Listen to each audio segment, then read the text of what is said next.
अस्सलामुअलैकुम and hello everyone, welcome back to my channel and to a brand new vlog. उम्मीद है आप सब बिल्कुल खैरियत से होंगे। मैं भी अल्लाह का शुक्र है ठीक हूँ और आई होप आपके रमज़ान भी बहुत अच्छे से जा रहे होंगे इंशाल्लाह। दूसरा अशरा ख़त्म भी हो गया और बिल्कुल भी नहीं पता चला। लिटरली मुझे अभी भी, मैं अपने हस्बैंड से जैसे डिस्कस करती हूँ, लगता है कि अभी एक हफ़्ते पहले ही रमज़ान स्टार्ट हुआ था। इस दफ़ा तो बहुत ज़्यादा, मतलब हर साल लगता है कि रमज़ान बहुत तेज़ी से जा रहा है, मगर इस साल कुछ एक्स्ट्रा स्पीड से गए हैं रमज़ान। मगर अल्लाह का लाख लाख शुक्र है कि बहुत बहुत अच्छे जा रहे हैं रोज़े माशाल्लाह। बिल्कुल भी जैसे कहते हैं भूख और प्यास का, स्पेशली यहाँ पे यूके में तो बिल्कुल नहीं एहसास होता मौसम की वजह से। तो अल्हम्दुलिल्लाह बहुत बहुत अच्छे जा रहे हैं। आप लोग बताइए, आप लोगों के रमज़ान कैसे जा रहे हैं? तो आज का ब्लॉग होने वाला है इफ़्तार दावत पे। इस दिन मैंने अपनी नन की और एक और फैमिली है उनकी छोटी सी इफ़्तार दावत करी थी। तो बस ब्लॉग उसी के बारे में, तो चलिए स्टार्ट करते हैं आज का ब्लॉग। अच्छा, वैसे तो देखा जाए कि इफ़्तार पार्टीज़, अगर आपके पास सारी फ्राइड आइटम्स जो होते हैं, जो फ्रोज़न आइटम्स होते हैं, अगर रेडी हो तो बहुत इजी होता है। और मैं भी इस दिन यही सोच के बैठी हुई थी कि नहीं नहीं, सब कुछ प्रिपेयर्ड है, बहुत अच्छे से हो जाएगा इंशाल्लाह। मगर एंड में आपके आके आपको पता चलेगा कि मैंने क्या हरकत करी और मेरे साथ क्या मसले मसाइल हुए। तो बस यहाँ पे मैं बना रही थी मिक्स चना चाट। वैसे तो मुझे वो पसंद है कि हम सिंपल दही बड़े अलग से बनाएं और चना चाट अलग से बनाएं, मगर क्योंकि एक थोड़ी स्पेशल डिश लगने लगती है तो मैंने सोचा इस दिन मैं मिक्स चाट बना देती हूँ और थोड़ी सी डिफरेंट रेसिपी है। तो इसके लिए बस मैंने प्याज टमाटर हरी मिर्चों का पेस्ट बना लिया था और जो है उसको ऑयल में डाल दिया था। अच्छा, और मैं आज रेसिपीज़ जो हैं सब रफली ही शेयर करूँगी क्योंकि इतनी कोई हार्ड एंड फास्ट रूल नहीं होता इन रेसिपीज़ में जो रमदान की होती हैं, सबकी डिफरेंट होती है। तो बस मैं सरसरी सा बता दूँगी कि मैंने यहाँ पे टमाटर हरी मिर्चें और प्याज का पेस्ट बना लिया था। उसको मैंने हल्की सी आँच पे, बल्कि सॉरी तेज़ आँच पे भूनने रख दिया था और अपने हिसाब से मसाले डाल दिए थे। खटाई पाउडर, कुटी लाल मिर्च, हल्दी पाउडर, थोड़ी सी शायद लाल मिर्च भी डाल दी थी और उसको फिर दोबारा से अच्छे भूनने रख दिया था। और यहाँ पे मैं यूज़ कर रही हूँ चने के कैन्स यूज़ कर रही हूँ। वैसे तो बॉयल करें तो वो ज़्यादा बेहतर है, मगर इससे थोड़ी ज़िंदगी आसान हो जाती है और फ्रीज़र स्पेस भी बच जाती है। तो मैंने यहाँ पे हाफ़ कैन जो है चनों का, वो उसको ब्लेंड कर लिया था और साथ ही जो मिक्सर मैंने भूनने रखा था उसी के साथ डाल दिया था। तो ये बड़ी अच्छी सी ग्रेवी बन जाती है। मैंने वैसे तो डिसाइड किया था कि मैं समोसा चाट बनाऊंगी, मगर फिर इन दी एंड मैंने सिर्फ जो समोसे थे घर के बने हुए रेडीमेड, रेडीमेड नहीं, जो घर के बने हुए थे, उनको फिर मैंने ऊपर से पापड़ी के तौर पे रख दिया था। तो वो मैं एंड में, शायद उसकी वीडियो बनी है नहीं बनी, इस दिन बड़े मसले हुए थे मेरे साथ। तो खैर यहाँ पे जो मसाला है चनों का वो बनने रख दिया था। फिर 2 और कैन मैंने डाल दिए थे। वो कहते हैं ना जल्दी का काम शैतान का काम, वही इस दिन मेरे साथ होता है। इतनी जल्दी कर रही थी मैं सारे काम, मगर बहुत ज़्यादा मसले हो रहे थे। तो ख़ैर यहाँ पे मैं कैन खोलने की कोशिशें कर रही हूँ, फिर बाद में मैंने रियलाइज़ किया कि मैं इसको नीचे से खोल रही हूँ। अभी आगे जाके देखेंगे कैसे लीक हो रहा है ये नीचे से। तो यही होता है, एक तो रोज़ा होता है और फिर बच्चे साथ घर में, उस दिन संडे था तो बच्चों को भी शोर हो रहा होता है, बच्चे साथ साथ तंग भी कर रहे होते हैं, उनको भी अटेंड करना होता है, फिर साथ साथ ये किचन के काम, तो नहीं काम करता बास वक्त दिमाग। तो बस फिर सारे चने जब डाल दिए थे तो इस तरह आप पोटैटो मैशर की मदद से इसको अच्छे से ब्लेंड कर लें, या फिर हैंड ब्लेंडर है उसको थोड़ा थोड़ा सा एक दो दफ़ा उसको चला लें इसमें, जो आपकी कढ़ाई है उसी में जब पकते टाइम, तो अच्छे से घुल जाएंगे चने, तो बड़े मज़े सी चने की ग्रेवी बन जाएगी। ये स्पेशली समोसा चाट के लिए बड़ी अच्छी रहती है। तो बस यहाँ पे जब मेरे चने डन हो गए थे, मैंने फिर स्टार्ट कर दी थी तैयारी पकौड़ों की। तो यहाँ पे मैं कट कर रही हूँ प्याज और आलू। अच्छा, आलू जो है मैं उसको बहुत कम ही पील करती हूँ, चाहे वो सिंपल आलू के पकोड़े हों या मिक्स पकोड़े हों, क्योंकि कहते हैं कि इसमें बहुत न्यूट्रिशंस होते हैं जो उसका जो पील होता है। तो बस इसको आप अच्छे से वॉश कर लें, जो पार्ट्स आपको आलू के लगे कि सही नहीं है उनको कट कर दें। जैसे कि आप देख सकते हैं मैंने जगह जगह से उसको आलू को गंजा किया हुआ है। तो बस बारीक बारीक प्याज कट करी। यहाँ पे पालक है, पालक आलू और प्याज के मैं मिक्स बनाती हूँ, बहुत मज़े के बनते हैं। तो बस यहाँ पे सारी चीज़ें रेडी थी और इसके बाद भी मुझे जाना था थोड़ी बहुत ग्रोसरी करने। तो ये हाल था इस दिन दावत का कि आधी तैयारी कर ली थी और आधी ग्रोसरी फिर भी रहती थी, फ्रूट चाट वगैरह का सामान और बाकी चीज़ें थोड़ी बहुत रहती थी। और साथ में मैं बना रही हूँ सीख कबाब बंस। तो इसके सीख कबाब मैंने 2 दिन पहले ही रेडी कर लिए थे, तो बस इसको भी मैं फ्राई करके रख रही थी कि एंड में बस मुझे डो के अंदर रोल अप करना हो। तो यहाँ पे मैं जल्दी जल्दी से पकौड़ों का जो मिक्सचर है, बेसन का मिक्सचर है, वो रेडी कर रही हूँ। अच्छा, जब भी मैं ये मिक्सचर बनाती हूँ ना, मुझे शादी से पहले का टाइम याद आता है। रमज़ान में अम्मी जो हैं दोपहर से ही, बल्कि 12-1 बजे से ही सारा ये जो तैयारियाँ हैं पकौड़ों की और चना चाट की करके रख लिया करती थी। स्पेशली बेसन काफ़ी घंटे पहले अम्मी जो हैं इसको फेंट के रख लिया करती थी। मगर अब तो मैं ये करती हूँ लिटरली कि सारी चीज़ें डाली, प्याज, पालक और आलू, और उसी के ऊपर बेसन डाल दिया।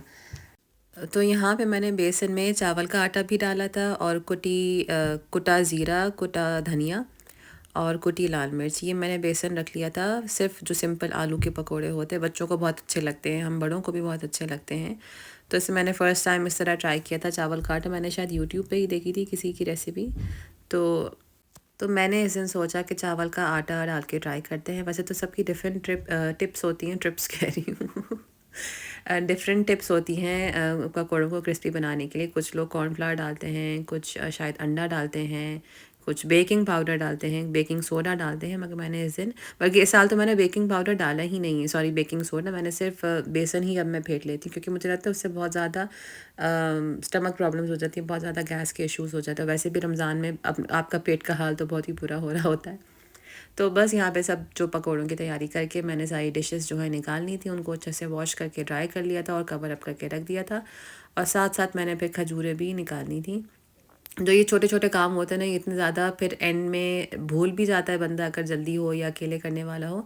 तो ये सारे काम मेरी कोशिश होती है कि मैं ये पहले से ही कर लूँ। सारी चटनी बना के मतलब डिश आउट करके रख ली थी। हरी चटनी, इमली की मीठी चटनी, इमली की खट्टी चटपटी चटनी, ये सब निकाल के रख लिया था मैंने। इन सब चीज़ों की रेसिपी मेरे मेरे पिछले जो व्लॉग्स हैं रमज़ान के, उसमें आपको मिल जाएंगे। अगर आपको रेसिपी चाहिए तो आप जाके ज़रूर वो व्लॉग्स देखिए। बहुत मज़े की चटनी बनती है। मेरे हस्बैंड की तो ऑल टाइम फेवरेट है, कि ये इवन जो कबाब होते हैं, शामी कबाब के साथ भी खा रहे हैं, और बल्कि आजकल सहरी में भी खा रहे हैं शामी कबाब के साथ। तो ज़रूर ट्राई करिएगा, बहुत मज़े की रेसिपी है ये। मतलब हर चीज़ के साथ जाती है, हर चीज़ के साथ परफेक्ट मैच बन जाती है। तो तभी मैंने इसको दो छोटे छोटे जो बोल्स हैं, प्यालियाँ हैं, उसमें निकाली थी, क्योंकि ये ज़्यादा खाई जाती है, पकौड़ों के साथ ये बहुत अच्छी लगती है। और साथ ही मैंने निकाल ली थी इमली की खट्टी चटनी, ये चाट के साथ भी बहुत अच्छी रहती है, समोसे के साथ भी बहुत अच्छी लगती है। आलू की चाट हो, चने की चाट हो, हर तरह की चाट के साथ बहुत बहुत मज़े की लगती है। और बल्कि जो कबाब्स होते हैं, सीख कबाब वगैरह, बारबेक्यू वगैरह, उसके साथ भी बहुत मज़े की लगती है। तो यहाँ पे मेरी जो सारी जो कॉन्डिमेंट्स हैं, ये सब रेडी हो चुके हैं। बस मैंने एक छोटी प्याली रख दी थी खाली, उसके अंदर मुझे केचप डालना था, स्वीट चिली सॉस, हाँ। तो वो मैं लेके आने वाली थी ग्रोसरी में, तो उसके साथ फिर इसी में, मतलब मैं डिश आउट करने के लिए मैंने उसकी जगह वो खाली रख दी है। तो ये रही मेरी सारी चटनी है रेडी। इसके बाद फिर मैंने तैयारी की थी, किसकी तैयारी की थी, हाँ, लेयरिंग की चना चाट जो है उसकी लेयरिंग करी। इस वक्त मुझे लिटरली लगा था कि मैं ना लज़ानिया बना रही हूँ, क्योंकि लज़ानिया में जैसे आपको पता है सब लेयरिंग का ही काम होता है। तो मैंने जो चने जो मैंने रेडी किए थे, पहले मैंने चने बिछाए उसमें डिश में। उसके बाद मैंने दही के अंदर चीनी डाली थी बजाय नमक के। हमें मीठी चाट पसंद है, हमें नमकीन चाट नहीं पसंद मेरी फैमिली को। तो मैंने मीठा दही डाला था। उसके बाद जो धनिया, पुदीना, टमाटर और चॉप प्याज वो डाल दी थी। उसके बाद मैंने बॉयल आलू भी रखे हुए थे, आलू डाल दिए थे साथ में। फिर से एक और दफ़ा जो बाकी चीज़ों की लेयरिंग है, चटनी हो गई। चटनी भी बीच बीच में डाल सकते हैं, अगर चाहें तो स्किप कर दें, सिर्फ ऊपर ही डाल दें, मगर थोड़ी मज़े की लगती है, चटपटी और फ्लेवरफुल लगती है। तो मैंने हरी चटनी भी डाल दी थी। सारी चटनियाँ जो मैंने बनाई थी ना, सब डाल दी थी। तो इस तरह सारा मिक्सचर करके ना बड़े मज़े का बन गया था। और इस वक्त अगर आप गौर करें, मैं यहाँ चटनी जो है बजाय चम्मच के मैं फ़ोर्क से डाली हूँ। ये इस वक्त मेरे दिमाग का हाल हो गया था, क्योंकि लिटरली बहुत कम टाइम था इफ़्तार खुलने में और मेहमानों के आने में, और हमें ग्रोसरी भी जब करने जाना था। तो मैं इस वक्त बहुत पैनिक मोड में थी। तो जो बस मेरे हाथ लग रहा था, मैं उसको यूज़ कर रही थी, यूटिलाइज़ कर रही थी, और सारे काम जल्दी जल्दी कर रही थी। यहाँ पे मैंने डाल दी थी इमली की खट्टी चटनी, और फिर से एक और बार जो मीठा दही था वो मैंने दोबारा डाल दिया था आखिरी लेयर में। तो इस वक्त मुझे लगा था मैं वाइट सॉस डालूँ, जैसे लज़ानिया में यूज़ होता है। तो बस जो थोड़े से चने और रखे हुए थे, वो भी मैंने ऊपर से डाल दिए थे। और ये रही हमारी मिक्स चाट रेडी। एंड में बस आप जब सर्व कर रहे हो, उस पर आप अपनी मर्ज़ी के हिसाब से पापड़ी डाल लें, या फिर जो आलू के समोसे होते हैं जो मिलते हैं, जिस तरह पाकिस्तान में पंजाबी आलू समोसा यहाँ पे कहते हैं उनको, वो डाल सकते हैं, या इसको एज़ इट इज़ भी खा सकते हैं। बहुत मज़े की लगती है। ऊपर से मैंने कुटी लाल मिर्च भी डाल दी थी। बच्चों ने भी खानी होती तो मैंने इसमें हरी मिर्च डाली, वरना हरी मिर्चों का फ्लेवर भी बड़ा मतलब अच्छा लगता है, मुंह में आती ना हरी मिर्च तेज़। तो यहाँ पे हम ग्रोसरी करके आ गए थे। ग्रोसरी की मैंने वीडियो बनानी भूल गई थी, तो मैं फिर आ गई थी जल्दी से अपनी फ्रूट चाट रेडी करने। साथ ही मैंने चिकन का पुलाव भी बनाना था। और ये देखें, झटपट रेडी हो गया फ्रूट चाट, हालांकि कितनी देर लगी थी। तो साथ ही मैंने जो मैंने चिकन का पुलाव बनाना था, तो उसके लिए मैंने पानी भी रख दिया था, साथ साथ पुलाव भी बन रहा था। जो पुलाव की यखनी मैंने एक दिन पहले ही प्रिपेयर करी, तो एक काम मेरे लिए थोड़ा कम हो गया था। और फिर ये फ्रूट चाट बना के और पुलाव को दम पे रख के मैं आ गई थी सीख कबाब ब्रेड या सीख कबाब बंस कह लें, वो रेडी करने। डो को मैंने उसको यीस्ट मैदा मैंने यहाँ पे यूज़ किया था, होल व्हीट फ्लावर नहीं। तो यीस्ट डाल के और मैदा डाल के मैंने उसको फिर गूंद दिया था और फिर राइस होने के लिए रख दिया था, वार्म टेम्परेचर पे अवन में ही रख दिया था। और बस इस किसी दिन डिटेल से इंशाल्लाह इसकी रेसिपी बताऊंगी। इसको बस सिंपल रोल किया, स्लिट्स बनाई और फिर सीख कबाब जो है रोल अप कर दिए।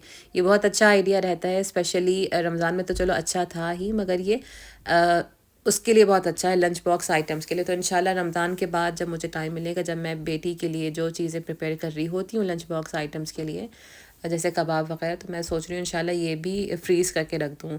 ट्राई करके देखूँगी, अगर अच्छा लगेगा तो आप लोगों के साथ भी शेयर करूँगी कंप्लीट रेसिपी और उसको किस तरह फ्रीज़ कर सकते हैं वो। तो यहाँ पे सारे जो बन्स हैं, जो सीख कबाब ब्रेड है, वो सारे रोल अप हो चुके थे।